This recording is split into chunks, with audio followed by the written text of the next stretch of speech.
Goeiedag geliefde disipel van Jesus en baie welkom by nog 'n episode van In Jesus Bybelstudie. Ek wil vandag graag met 'n nuwe reeks begin wat ek noem Jesus, Here van my lewe. En is hoofsaaklik gebaseer op 'n opdrag van Jesus in 3 van die evangelies, Matteus, Markus en Lukas.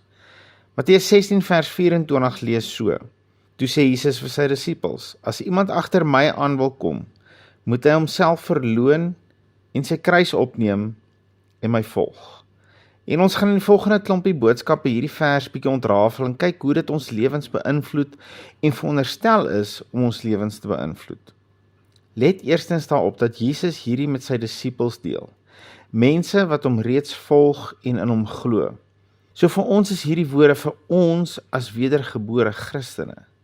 Dis nie gemik op die sondaar wat nog niks van Jesus weet nie. As hy tot bekering sou kom, is dit uiteraard vir hom ook, maar hierdie is vir ons wat wedergebore is. Vir ons wat sê, ek wil Jesus volg. Ek wil 'n disipel van Jesus wees. En dan sê Jesus hier iets baie sterk. Hy sê, as iemand agter my aan wil kom, moet hy. Geliefde, hierdie is nie 'n uitnodiging nie. Hierdie is nie opsioneel nie. Dis nie iets nice om ook te doen nie. Hierdie is 'n moet. En hoe meer ek om my rond kyk en na Christene se manier van leef kyk, kom ek agter, hierdie is nie 'n werklikheid in hulle lewens nie.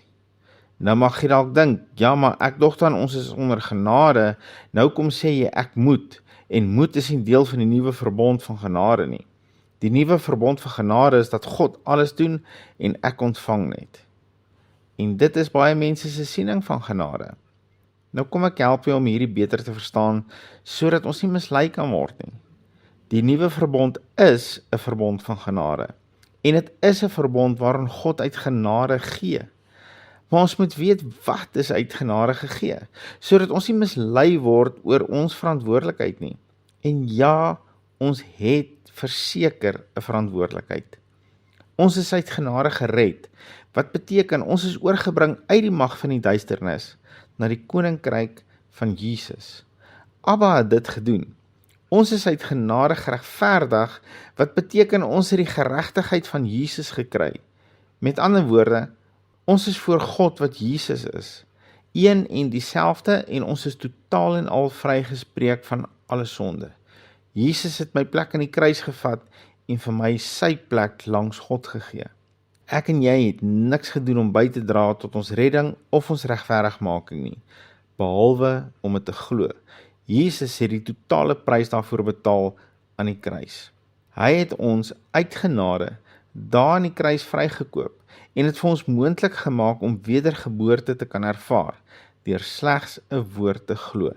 Dit, geliefde, is genade onbeskryflik groot. Ek kon niks doen om dit te verdien nie, en ek kan niks doen om enige iets daarby te voeg nie. Maar nou is dit ongelukkig hier waar meeste Christene ophou. Hy of sy is nou gered en gaan nou hemel toe, en dan gaan hulle nou maar net aan met hulle lewens soos voorheen. Die enigste verskil nou is net dat hulle dalk so nou en dan sal kerk toe gaan en dalk sal hulle hier en daar na 'n gospelliedjie luister. Maar andersins, as jy hulle maandag tot saterdag sou teekom, sou jy nie geweet het dat hulle Christene is nie. Want hulle praat nog dieselfde en hulle tree nog dieselfde op as die res van die wêreld. Hoekom? In my opinie 2 hoofredes. Daar kan baie ander faktore wees, maar hierdie is in my waarneming die 2 hoofredes. Nommer 2 is dat om die hemel te maak is meeste mense se hoofdoelwit. En nie om nou in hierdie lewe 'n lewe van oorwinning te leef waarin ons Jesus se lewe dupliseer nie. Luister maar na die meeste mense se vraag. Kan ek nog hierdie doen en steeds hemel toe gaan? Dink jy daai ou gaan hemel toe gaan want hy steek mekaar met die en daai en die volgende? En sulke vrae wys vir my net een ding.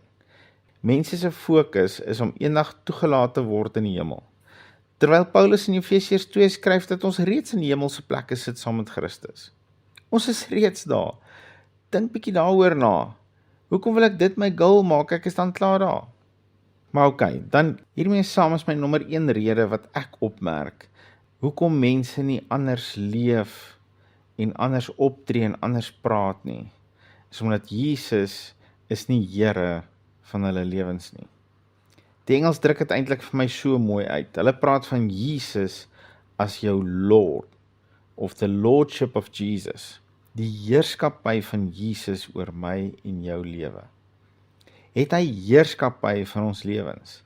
Is hy Here van elke liewe area van ons lewens? En dis wat ek raak sien is die nommer 1 tekort in die oorgrote meerderheid van Christene vandag. Jesus is nie Here van hulle lewens nie. Hy het nie heerskappy van hulle tyd nie, hy het nie heerskappy oor dit waarna hulle kyk en waarna hulle luister nie, hy is nie Here van hulle woorde, denke, optrede, humeur, taalgebruik, finansies ensovoorts. He is not Lord. En dit is waarna Jesus verwys hier in Matteus 16:24. As ons hom wil volg, as ons hom wil dupliseer, want dit is wat ons doelwit moet wees, nie om in hierdie lewe elke dag net te oorleef en deur te druk en vas te byt en uit te hou sodat ons die hemel kan maak nie. Nee, ons doelwit moet wees om hom te dupliseer. Hier, nou, om die lewe te leef wat hy geleef het, om te doen wat hy gedoen het. Dit moet ons doelwit wees. Maar as ons dit wil doen, dan moet ons onsself verloon, ons kruis opneem en hom volg. In kort, hy moet Lord wees van ons lewens. Hy moet Here wees en heers oor elke aspek van ons lewens.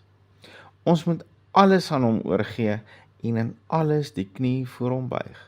Dit is die lewe tot oorwinning. Dit is die tipe lewe wat daartoe sal lei dat ek en jy kan doen wat hy gedoen het en leef soos hy geleef het en anders lyk as wat die res van die wêreld lyk. Here Jesus, dankie eerstens dat dit deel kan wees van ons doelwit is om U te dupliseer hier op aarde. Dis vir my een van die grootste redes van U bediening gewees om vir ons te wys hoe kan ons as wedergebore Christene leef? Wat is moontlik? Wat kan gedoen word as ons totaal en al submit aan die Heilige Gees en aan U heerskappy in ons lewens? Here, kom openbaar hierdie woord aan ons. Openbaar die moontlikhede aan ons.